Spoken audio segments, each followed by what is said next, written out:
Merci de venir participer à cette réunion consacrée à la question de l'éthique de l'exercice des responsabilités, les ressources éthiques et spirituelles pour exercer les responsabilités. Nous avons choisi ce sujet parce qu'il y a eu des réflexions sur ce point qui ont été menées au sein de Démocratie et Spiritualité, où euh, Marcel Le Petit et moi participons, mais aussi parce que c'est vraiment un sujet d'actualité en fait. Et je voudrais partir d'une espèce de paradoxe. C'est que d'un côté, il est clair que euh, la politique a besoin de morale, elle a besoin d'éthique. Et on voit bien quand il n'y a pas cela, les dysfonctionnements, les pertes d'efficacité qui en résultent. Je prendrai quelques exemples très actuels. Par exemple, la multiplication des candidatures à l'élection présidentielle, chacun voulant jouer son rôle et n'étant pas capable de s'effacer devant l'intérêt général, enfin pour l'instant du moins, ça va peut-être changer. Si ceci continue, ça veut dire que il y aura une dispersion des voix et le choix du deuxième tour sera plus compliqué, pour certains du moins. Voilà. Quelqu'un comme Trump, évidemment, on voit bien qu'il y a une question morale dans son cas. Son espèce d'égocentrisme pose quand même beaucoup de problèmes à l'ensemble du monde. Voilà. Même la question de notre président, qui a des partisans et des adversaires, on se demande quand même un peu quelle est sa substance profonde. Et enfin, quand je prends quelqu'un comme le général de Gaulle, ben, il est clair qu'il y avait un substrat d'éthique euh, qui était important. Mais en même temps, et c'est le deuxième point, la politique n'accepte pas facilement les ressources éthiques ou spirituelles, parce que c'est un lieu de combat, c'est un lieu de concurrence, les naïfs sont rapidement éliminés, les machiavéliens ont le sentiment qu'ils peuvent gagner la partie. Il faudrait savoir s'ils la gagnent vraiment sur le long terme, mais en tout cas à court terme, c'est souvent vrai.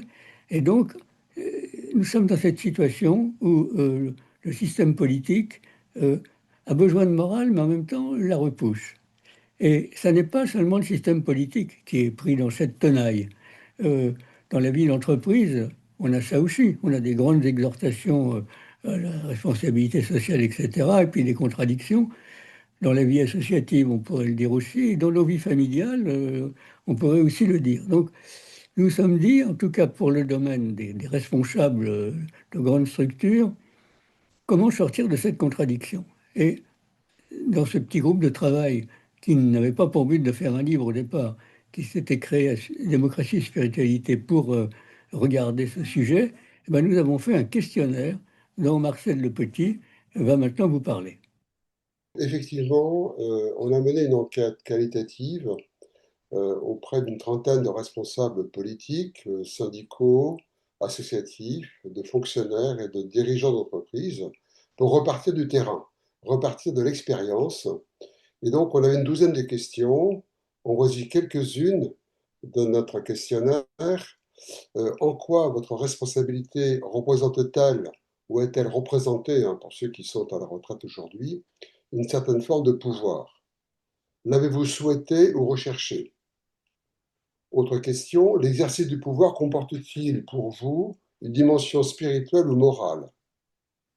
L'expérience du pouvoir vous conduit-il à vouloir vivre le pouvoir autrement? Voilà, quelques-unes des questions de notre enquête.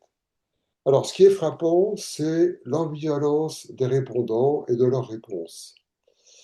D'une part, par rapport au désir de pouvoir, qui était une question très précise qu'on leur posait, finalement, il apparaît comme un invariant masqué de l'exercice des responsabilités, pas toujours reconnu et très peu analysé, en tous les cas en France.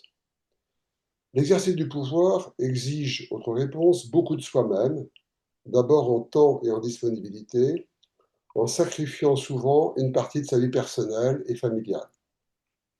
Il exige aussi beaucoup de relations aux autres et de prendre le temps d'écouter. Ce qu'on a constaté également dans les réponses, c'est que les mots manquent pour parler des ressources spirituelles, morales ou personnelles mobilisées pour remplir ces missions. Quels mots employer? La spiritualité, en effet, est souvent confondue avec la religion. Et cette confusion, nous semble-t-il, renvoie à la conception dominante de la laïcité en France comme principe de neutralité et non pas comme liberté de conscience, comme l'a défendu Aristide Briand dans la loi de 1905. Quelles que soient les croyances des uns et des autres, qu'elles soient d'origine religieuse, philosophique, artistique ou scientifique. Et donc, on a constaté que les dirigeants que nous avons interrogés préféraient parler d'éthique ou de valeurs morales plutôt que de spiritualité, comme ligne de conduite dans leur vie quotidienne. Alors, je peux citer deux témoignages. D'abord, celui d'un homme politique qui a exercé d'importantes responsabilités et qu'on reprend dans le livre. Que l'on me demande en quoi mes valeurs éthiques, morales et spirituelles donnent sens à mes engagements me paraît naturel et légitime. Donc, il accepte la question. On peut dire par exemple qu'un engagement à gauche est motivé par le refus des injustices sociales. Mais il s'interroge, est-ce un simple réflexe de classe pour défendre les intérêts des couches sociales les plus pauvres ou modestes, ou bien n'y a-t-il pas derrière des valeurs morales, intellectuelles et spirituelles? Et donc, voilà, il reconnaît qu'il y a sans doute un arrière-fond finalement aux valeurs que mettent en avant les responsables politiques notamment. On peut citer aussi un autre témoignage, celui d'un dirigeant d'entreprise qui dit ceci à propos de l'authenticité. Il dit l'authenticité rend libre. Ce qui manque au monde, c'est davantage de personnes capables de se livrer avec authenticité sans confondre cet exercice avec un excès d'identité confinant au prosélytisme. Trouver l'équilibre entre authenticité et altérité s'apparente à une ligne de crête. Donc voilà, c'est un deuxième témoignage. Il y en a 30 autres dans le premier chapitre du livre, alors qui sont dispersés sur des thématiques qui sont précisées dans le sommaire du livre. Voilà, et donc avec Jean-Baptiste, on a estimé à partir de ce travail de terrain, d'écoute et de témoignage, qu'il y avait 4 enjeux cruciaux que Jean-Baptiste va nous développer maintenant. Voilà, effectivement, ce matériau euh, nous a conduit à mettre en avant 4 points. Le premier, c'est que euh, cette question des ressources éthiques et spirituelles a un lien fort avec la vision que l'on a de la démocratie. La démocratie, c'est pas seulement un régime politique, c'est un certain type de rapport à l'autre, considéré comme égal, fondamentalement égal, puisque nous partageons la souveraineté chacun à part entière. Le philosophe américain John Dewey disait que en démocratie, le citoyen est à la fois un roi, un prophète et un prêtre. Donc, ça veut dire que nous devrions avoir une vision exigeante de la démocratie, pas seulement une vision utilitariste où chacun a le plus de liberté possible en ménageant les autres. Il faut permettre à chacun d'être lui-même, de donner sa vocation pleine et entière, en surpassant toutes les difficultés des injustices sociales qui empêchent à chacun d'aller jusqu'au bout de son propre destin, souvent. Voilà. Et donc, euh, cette on peut, je crois, dire que plus on a une vision exigeante de la démocratie, plus les ressources morales sont nécessaires. Je pense qu'il y a une loi assez claire, et d'ailleurs, elle était exprimée par Montesquieu au XVIIIe siècle, puisque dans l'esprit des lois, il explique que le principe de la démocratie, c'est la vertu. Là où le principe du despotisme, c'est la terreur, la crainte, euh, et les systèmes aristocratiques, l'honneur, la recherche de l'honneur. Et donc, il va plus loin, il dit que la démocratie implique l'égalité et même la frugalité, et qu'il faut qu'il y ait pas mal de ressources publiques. C'est très, très curieux. Voilà, donc ça c'est le premier point. Le second, c'est que on peut constater que quand on a un problème à résoudre, quand une collectivité a un problème à résoudre, par exemple, prenons l'écologie. la question climatique, eh bien, on est obligé de faire appel à trois types de ressources. D'une part, on a besoin de faire d'être créatif. Voilà. Donc, en écologie, ça veut dire qu'on va faire énormément d'investissements pour euh, dépenser moins de CO2 tout en maintenant notre niveau de vie. Ça, c'est la dimension créative. Ensuite, il y a une dimension de contrainte. On va se donner des normes qui seront obligatoires pour tout le monde. Et puis, il y a toujours une dimension éthique et spirituelle au sens où le défi est partagé et chacun accepte de prendre sur soi une part de la souffrance sociale. Voilà. Et donc, la question en écologie, c'est est-ce que chacun d'entre nous est prêt à faire dans sa vie personnelle des actes qui vont dans ce sens? Il est évident que les trois facteurs que je viens de dire, la créativité, la technique, je dirais, et l'éthique, euh, sont interdépendants. Plus on en fait sur un pôle, moins on a besoin d'en faire sur l'autre. Ça, c'est le deuxième enjeu vraiment important. Dire que chaque fois qu'on a un problème politique à résoudre, il faut se demander quelle part les spiritualités, les éthiques peuvent et doivent jouer, dans quelle mesure. C'est-à-dire ne pas considérer à la fois que l'éthique peut tout faire, ni qu'elle n'est pas un facteur d'efficacité parmi d'autres. C'est vraiment quelque chose, il faut trouver le ton juste entre ces deux visions. Et aujourd'hui, on a ceux qui essaient de mettre énormément de spiritualité dans le débat, mais croyant pouvoir englober tout, et ceux qui la refusent totalement. Nous, l'idée, c'est de trouver un intermédiaire. Alors, troisièmement, un sujet bien connu, mais qui est toujours très actuel, c'est comment concilier éthique de la responsabilité et éthique de conviction. C'est une célèbre problématique qui a été mise en œuvre qui a été proposée par Max Weber, qui constate que euh, dans la, dans la vie politique, les personnes ont des convictions très fortes souvent, hein, euh, mais que ces convictions, s'ils les mènent jusqu'à leur terme, éventuellement de manière violente, ils créent des réactions et ils créent des effets contraires qui sont beaucoup plus graves que l'expression de leurs propres convictions. Et donc, il faut concilier, selon lui, éthique de la conviction, éthique de la responsabilité. Il y a d'ailleurs une définition du grand homme de Max Weber que j'aime beaucoup.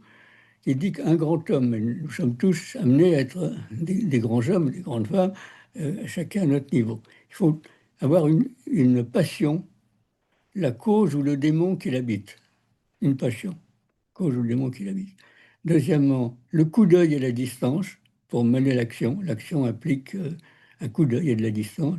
Et troisièmement, l'esprit de responsabilité. C'est-à-dire, si on voit que ce qu'on voudrait vraiment faire pose beaucoup de problèmes et ni au fond à la cause première, eh bien, il faut à ce moment-là savoir qu'on travaille pour une collectivité qui a ses règles morales propres, une morale moyenne, et qu'une morale extrême ne peut pas s'imposer une morale moyenne. Voilà.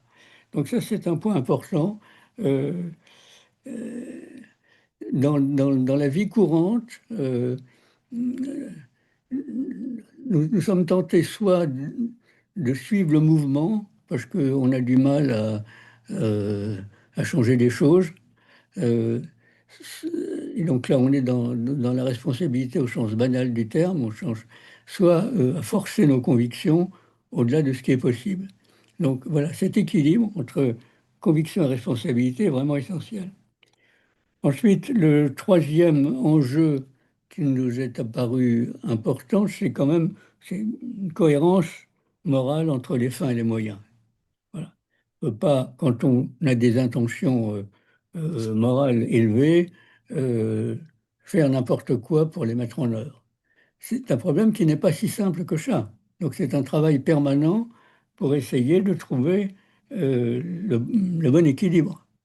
Et alors que nous allons vers une période électorale où la tendance générale, c'est de suspendre un peu le réel et de multiplier les promesses, cet impératif de lier les fins et les moyens, de ne proposer que ce qui est possible et de ne pas proposer tout à la fois, de hiérarchiser les choses est un élément de moral et spirituel.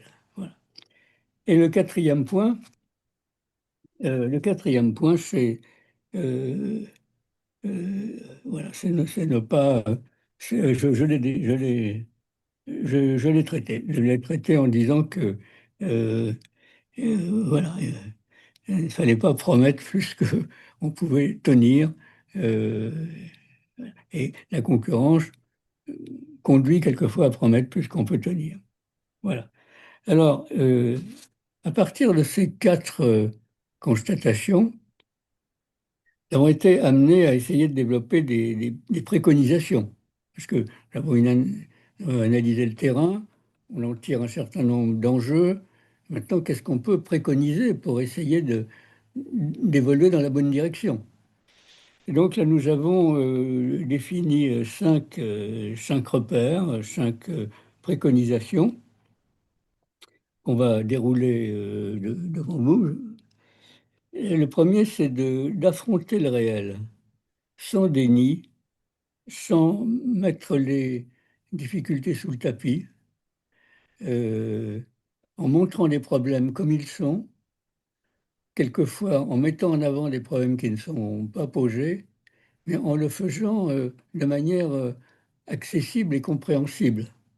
Donc là aussi, il y a une tentation qui est soit d'en dire trop pour brusquer, pour choquer et progresser grâce à ce travail un peu voilà, d'agression, soit surtout ne rien dire qui puisse froisser et ne pas mettre en avant des contradictions. Par exemple, je voudrais en citer une. Pour moi, je pense qu'il y a une contradiction réelle entre les objectifs écologiques et les objectifs sociaux. Il y a une tension entre ces objectifs.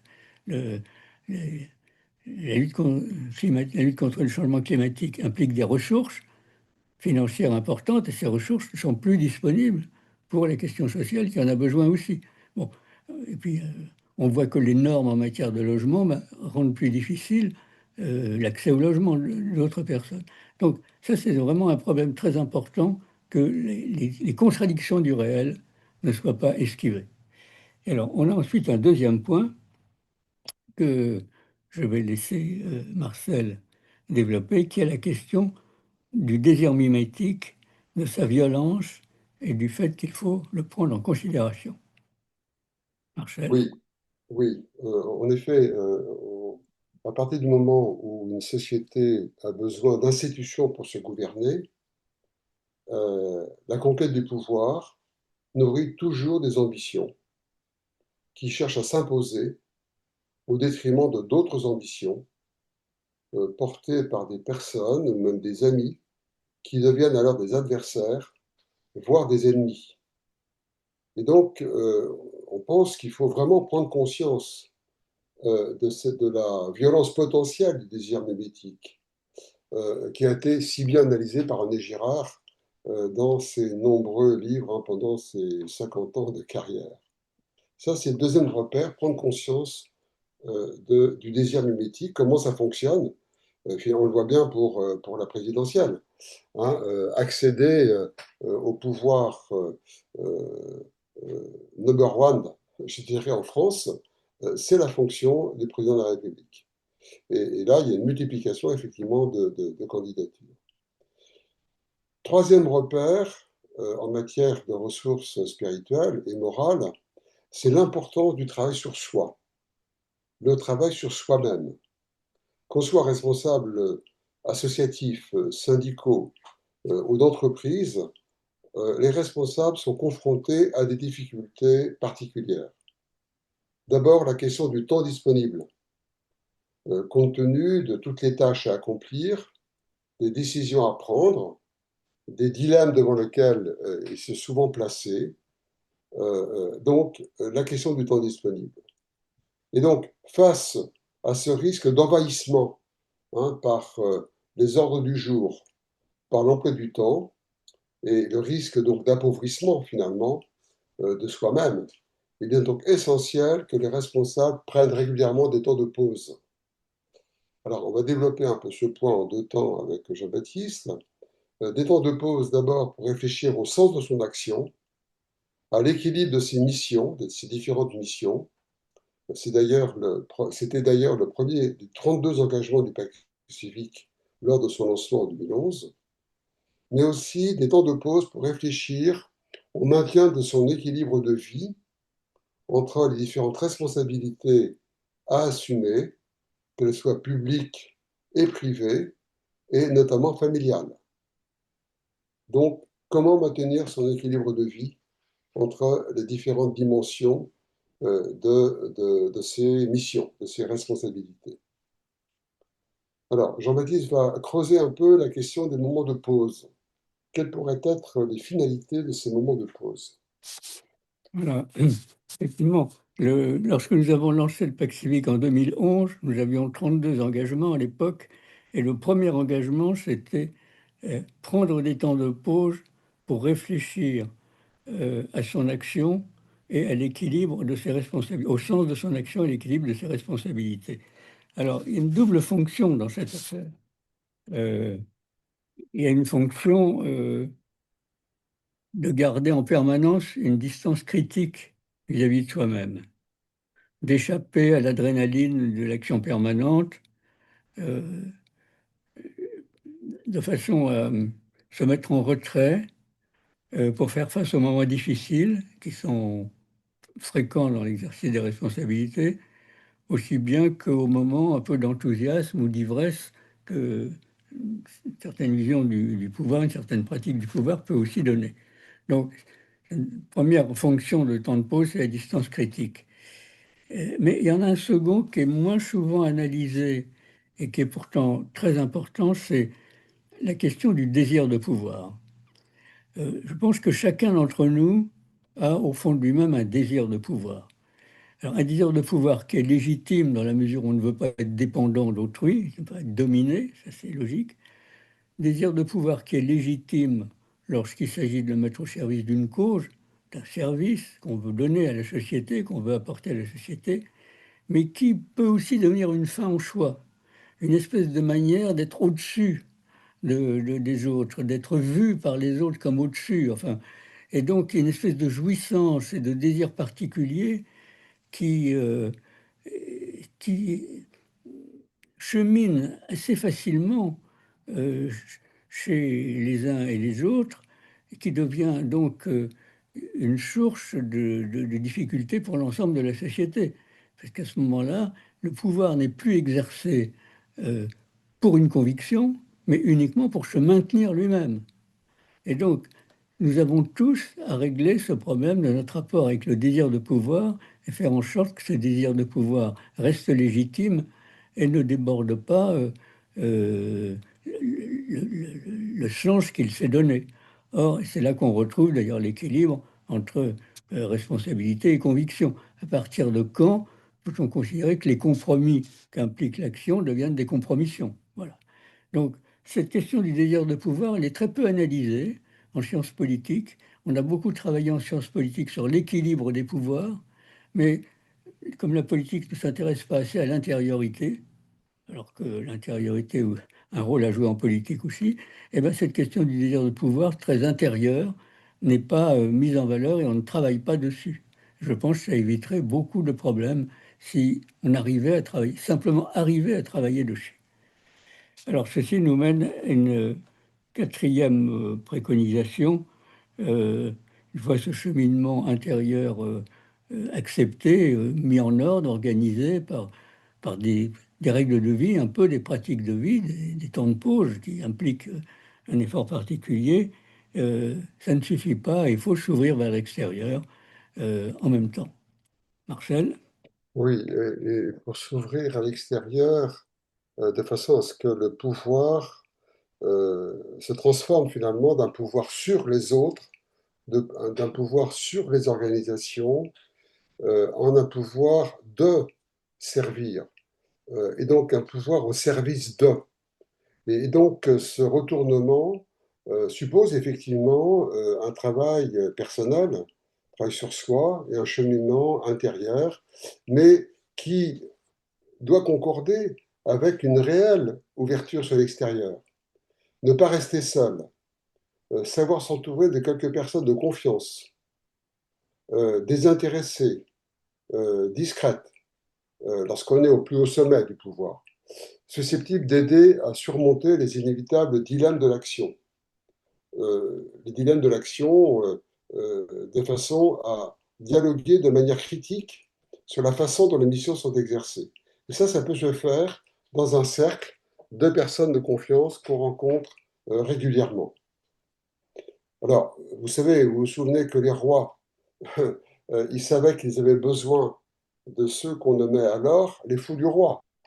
C'était sa fonction finalement, de faire des pas de côté à celui qui était en position de pouvoir suprême. Donc, nécessaire de s'ouvrir à l'extérieur, de ne pas s'enfermer dans le milieu clos des entourages, se méfier beaucoup des effets de cours, avec le risque de perdre le contact avec les réalités, rester en relation avec des personnes appartenant à des milieux très différents. Et aussi accepter de penser contre soi-même. Par exemple, pour les employeurs, se rappeler que les candidats qui se présentent à l'embauche peuvent avoir eux aussi des envies ou des projets.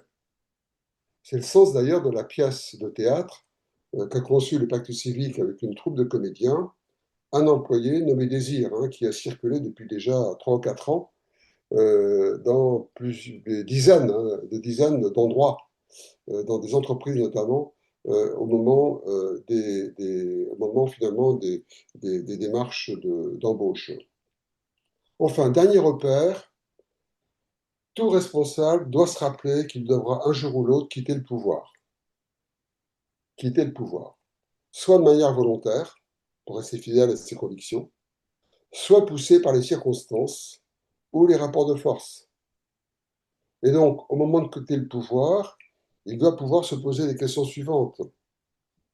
Est-ce que j'ai bien servi l'intérêt général dans les missions qui m'ont été confiées? Est-ce que j'ai pris des décisions justes pour les différentes parties prenantes? Est-ce que j'ai réussi à partager le pouvoir avec ceux qui m'entourent? Est-ce que si je devais recommencer la mission, est-ce que j'agirais de la même façon? Et quand j'aurais perdu le pouvoir, perdu entre guillemets, est-ce que j'en aurais été dessaisi par les circonstances? Et si j'étais dessaisi par les circonstances, est-ce que je le quitte avec amertume, avec esprit de vengeance? Ou bien est-ce que je garde ma joie de vivre? L'essentiel, c'est quand même de retrouver la joie d'être vivant, tout simplement. Et là, Jean-Baptiste, il a retrouvé la merveilleuse citation de Paul Valéry qui, qui dit que le pouvoir sans l'abus perd le charme.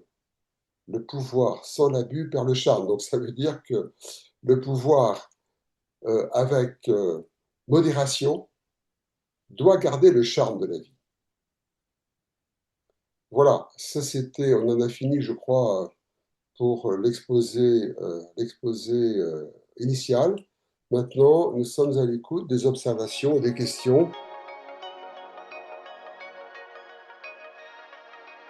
Bonsoir à tous. Nous avons une première question de Patrice Saubert. Donc, par rapport au pouvoir, il demande s'il existe une différence entre les hommes et les femmes, ou plutôt comment évoluer pour abaisser la prétention des hommes. Donc, il indique qu'ils ne voient que leurs qualités et la timidité des femmes qui ne voient que leurs faiblesses. Voilà, c'est une première question. Il en a une deuxième. Je vais déjà vous laisser répondre à celle-là. Je viens juste donner un élément de réponse. C'est une question lorsqu'on a écrit ce livre, il y avait une femme parmi nous, les 4 personnes qui étaient les plus engagées dans l'enquête d'ailleurs, et ensuite dans la rédaction du livre. C'est vrai que c'est elle qui a mis en avant tout de suite la question euh, euh, du pouvoir d'agir, du pouvoir de vivre, et donc mettre le pouvoir au service de la vie, au pouvoir de l'action, au pouvoir de l'agir. Et finalement, dans notre enquête de terrain, il y a eu quelques femmes, et c'est vrai qu'il y avait une tonalité différente que moi j'ai bien entendue, finalement. Et donc se mettre à l'écoute de l'expérience des femmes qui ont exercé des responsabilités associatives ou syndicales peut être très précieux pour nous les hommes changer de comportement. Oui, moi j'ajouterais que par rapport à la problématique que nous avons essayé de développer là, et par rapport aux préconisations que nous disons, ça vaut, à mon avis, aussi bien pour les femmes que pour les hommes, hein. Euh, le désir de pouvoir, il est là aussi, hein, il est partout. Donc voilà, voilà, moi je pense que notre livre peut être lu par des hommes et par des femmes. Voilà. Alors, on a une autre question. Comment modifier les institutions et l'exercice du pouvoir pour obliger les responsables à être vertueux? Et il a pris, moi c'est Patrice Aubert toujours, qui a pris l'exemple de la Chine qui casse, entre guillemets, les PDG trop riches.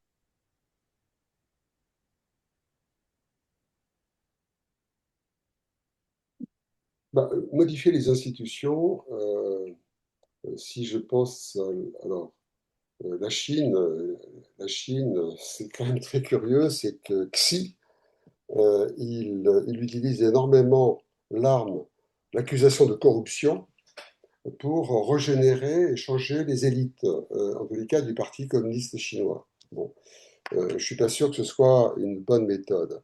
Euh, Modifier les institutions, moi je pense effectivement à la France. Je pense que on a un problème avec nos institutions de la Ve République. Je pense que euh, là, aujourd'hui, le fait majoritaire, il a disparu au Parlement. Donc la question de la proportionnelle va à nouveau se reposer.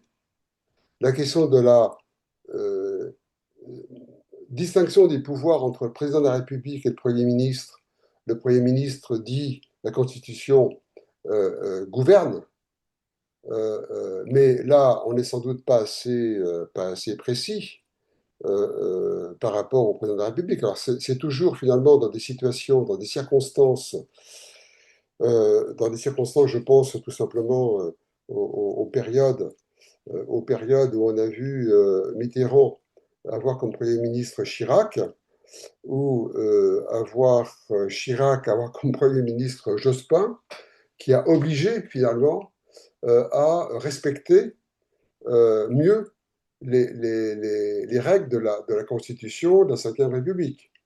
Donc, faire évoluer les institutions, ça me paraît, personnellement en tous les cas, indispensable. Alors, il faut voir lesquelles, hein. On ne va pas rentrer dans le détail là maintenant, mais le pacte civique va être en mesure, je pense, durant l'été, de faire d'autres propositions sur l'évolution des institutions avec l'atelier démocratie.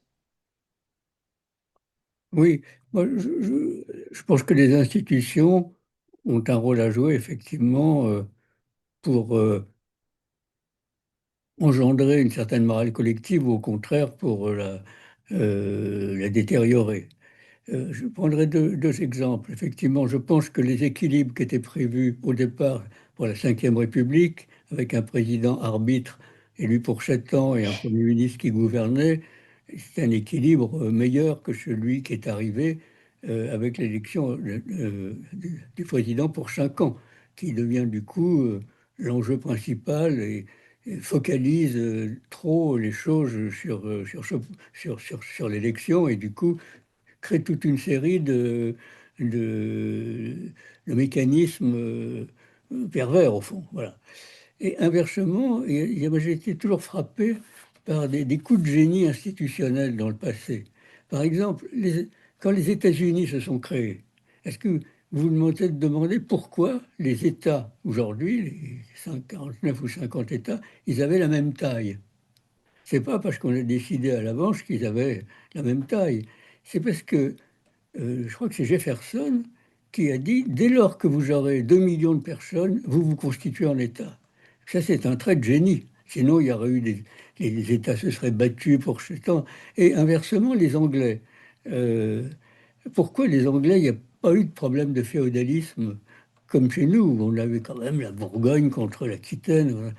Parce que quand Guillaume le Conquérant a pris le pouvoir, au lieu de donner un petit bout de territoire à chacun de ses barons, il leur a tous donné une multiplicité de petites fermes ou de petits châteaux un peu partout. Si bien qu'ils n'étaient pas en mesure de se battre les uns contre les autres, ça ne servait à rien. Et donc, quelquefois, c'est pour ça qu'il faut penser les institutions dans le long terme, parce que le poids des institutions sur la vie collective, dans un certain nombre de cas, il paraît considérable, et donc il faut n'y toucher qu'avec, comme on disait Napoléon, non, il faut n'y toucher qu'avec crainte, avec crainte et tremblement. Voilà. Alors, on a une question de Luc Morat qui rejoint un commentaire sur la Cinquième République. Une solution pour éviter les excès du pouvoir, l'hubris par exemple, n'est-elle pas de pratiquer le pouvoir en groupe et non de le confier à un seul?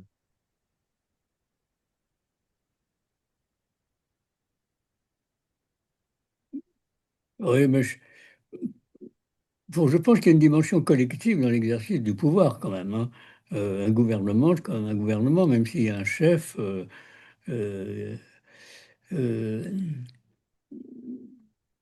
les expériences collectives, il faudrait les analyser d'un peu plus près. Il faudrait regarder la Suisse, qui effectivement arrive à avoir des fonctionnements beaucoup plus collectifs, mais elle est un peu en dehors de l'histoire d'une certaine façon. Bon. Euh, dans les municipalités, on est quand même assez souvent dans cette situation. Euh,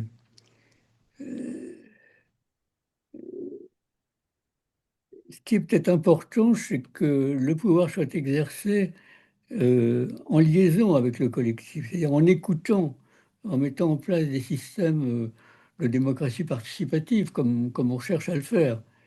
Mais je ne suis pas sûr qu'on puisse aller vers une détermination vraiment collective au sens institutionnel du terme de la chose. La seule expérience qu'on a, c'est le directoire. Un directoire, il y avait vraiment plusieurs directeurs qui travaillaient ensemble. Ben, on a aussi l'exemple de l'Empire romain, où il y a eu deux empereurs à un moment, ça s'est très mal passé dans les deux cas. Hein, il faudrait vraiment que ce soit un collectif anonyme à ce moment-là. Mais est-ce que c'est réaliste? Je n'en sais rien. Enfin, voilà quelques réflexions, euh, je dirais, faites rapidement. Je sens que j'ai suffisamment approfondi le sujet, qu'on pourrait retravailler un jour ou l'autre au pacte civique d'ailleurs. Pourquoi pas? Pourquoi pas? Alors, vu l'heure, nous allons prendre une dernière question de Patrick Dancourt. Voyez-vous des différences selon les générations, autrement une évolution dans le temps? Euh, oui, je pense qu'il y a bon, d'abord, le mode de participation à la politique varie de génération en génération. Et là, nous sommes dans une période compliquée parce que nous avons été longtemps animés par des idéologies qui donnaient du sens à l'action, que ce soit le communisme, que ce soit le socialisme, je dirais, avant le socialisme de Jaurès et de Blum, que ce soit le catholicisme qui aussi quand même entraînait des opinions politiques. Donc, il y avait de la passion liée à de l'idéologie.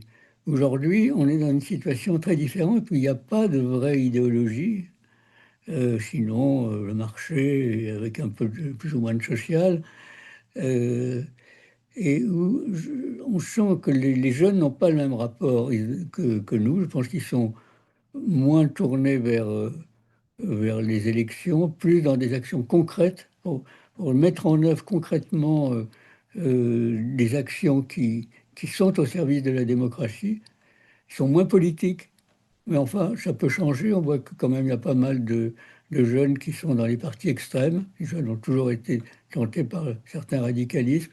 Je pense qu'il y a donc à la fois un changement de génération à l'autre et le fait que les jeunes et les adultes, il y a quand même les jeunes sont plus, ont envie de changer les choses, de ne pas faire comme leurs aînés, et sont toujours un peu plus radicaux. Voilà.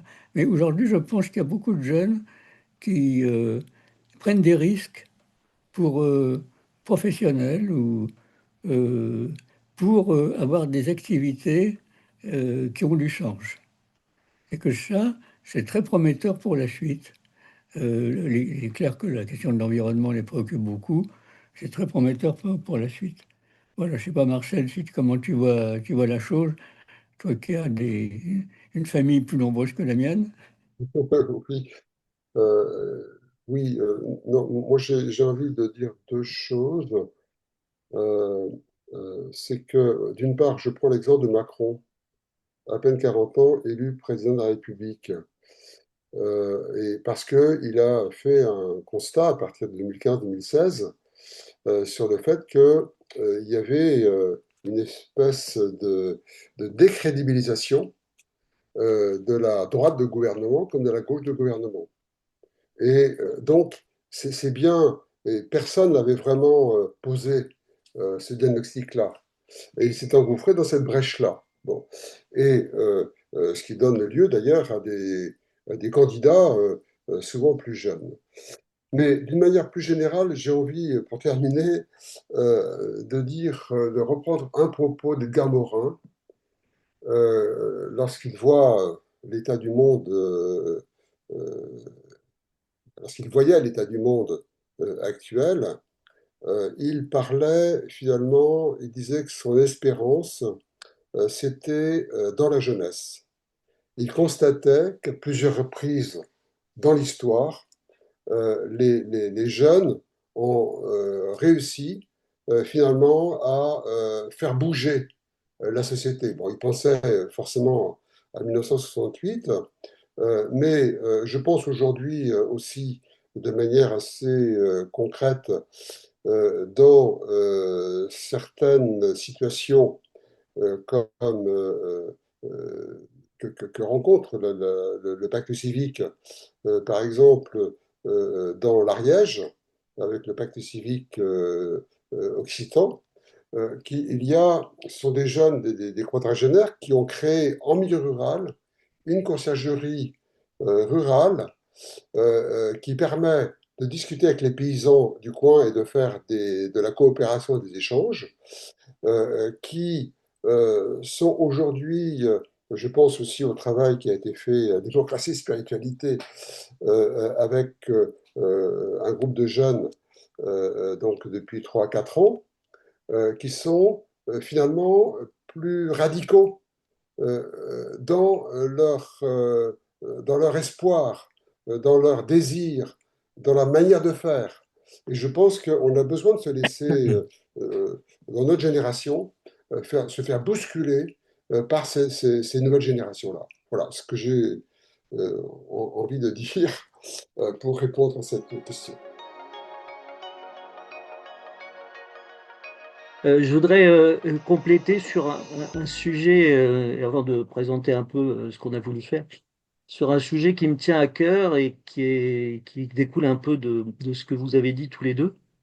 C'est que cette réflexion, à mon avis, extrêmement importante, devrait être introduite dans les formations à ceux qui sont appelés à exercer des responsabilités. Alors évidemment, les grandes écoles de service public, et pas seulement l'INSP, l'ancienne ENA, mais aussi par exemple l'école de la sécurité sociale que je connais bien, mais aussi les écoles d'ingénieurs et de commerce qui forment les dirigeants d'entreprise, et aussi les écoles de formation syndicale et politique, parce que c'est des dimensions qui ne sont pas abordées en fait dans ces lieux-là, avec une problématique qui est celle que tu as abordée, Marcel, c'est comment on règle la question essentielle des dilemmes éthiques. Tu as parlé des dilemmes de l'action, des dilemmes éthiques, c'est-à-dire comment on balance entre l'éthique de conviction et l'éthique de responsabilité. Je ne vais pas revenir là-dessus, vous l'avez développé, mais il n'y a pas forcément opposition, il y a une tension, il y a une sorte de dialogique, comme dirait Edgar Morin, entre ces deux éthiques. Alors, juste un mot pour dire que ce travail a été réalisé dans le cadre de Démocratie et Spiritualité, une association, certains d'entre vous le savent, mais peut-être pas tous, qui a été créée en 1993 par plusieurs personnes, dont Jean-Baptiste de Foucault, ici présent, dans le contexte de la chute du mur, avec une idée, c'est que le capitalisme n'aurait plus de force, le capitalisme libéral n'aurait plus de force de rappel avec la disparition d'un modèle alternatif qui était le modèle soviétique. Ce n'est pas une appréciation sur la qualité du modèle soviétique, c'était le fait qu'il y avait une sorte de force de rappel. Et donc, nous travaillons, j'ai succédé à Jean-Baptiste il y a 5 ans, 5-6 ans maintenant, sur la base d'une charte qui a été définie à l'époque et dont, avec comme objectif de travailler sur les relations entre l'aspiration démocratique et l'inspiration spirituelle. Et on travaille sur 4 engagements, la réflexion à laquelle vous avez été appelé à participer ce soir. Je ne sais pas si on le voit bien.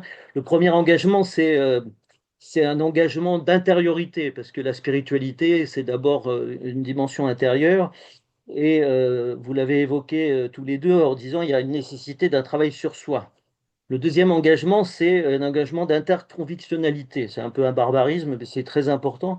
D'ailleurs, dans le livre, vous parlez d'une spiritualité ouverte et pluraliste. Et j'insiste, vous l'avez dit, mais la spiritualité, c'est pas seulement ça peut s'exprimer autrement que dans des convictions religieuses. Il y a des spiritualités athées, comme le dit Comte Sponville, ou agnostiques.